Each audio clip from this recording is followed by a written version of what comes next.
আছে, 30 লক্ষ মানুষের আত্মদান, ওইটাকে ছোট করে এটাকে বড় করলে পরে একটু লাভ। মুক্তিযুদ্ধকে কটাক্ষ করে রাজনীতি কখনোই সফল হবে না বলে মন্তব্য করেছেন বিএনপির সিনিয়র যুগ্ম মহাসচিব রুহুল কবির রিজভী। তিনি বলেন, ছাত্র শিবির তাদের একটি লেখার মধ্যে মুক্তিযুদ্ধকে বিতর্কিত করেছে। এটি কেন?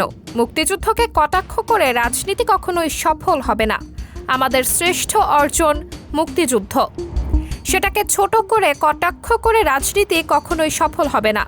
আমরা সব চেতনাকে ঐক্যবদ্ধ করে সবাই শান্তিতে থাকতে চাই।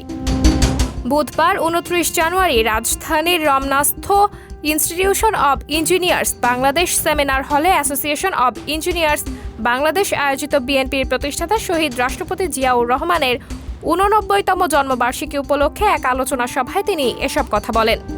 কারাগারে বিরোধী দলের নেতাকর্মীদের ওপর নির্যাতন প্রসঙ্গে তিনি বলেন, আমাদেরকে কারাগারে নিয়ে মাদক সেবী ও ফাঁসির আসামিদের সঙ্গে রাখা হতো। আমাদের বিরুদ্ধে রাষ্ট্রযন্ত্র ব্যবহার করে নির্যাতন নিপীড়ন করা হয়েছে।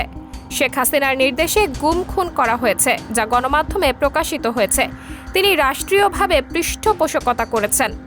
অন্তর্বর্তীকালীন সরকারের সংস্কার নিয়ে রিজভী বলেন, সরকার সংস্কারের কথা বলছে, ভালো কথা, কিন্তু সংস্কারের নামে আপনারা সময় ক্ষেপণ করবেন না। এমন সংস্কার আনুন যাতে ফ্যাসিবাদ পুনরায় প্রতিষ্ঠিত না হতে পারে। এমন সংস্কার নিয়ে আসুন যাতে মানুষ ন্যায় বিচার পায়। এমন সংস্কার আনুন যাতে ফ্যাসিবাদের কবর রচনা করতে হবে, আর যাতে কোনো ফ্যাসিবাদের জন্ম না হয়। তা না হলে মানুষ ভালোভাবে নেবে না। সাবরিনা জলিল, সবার কথা।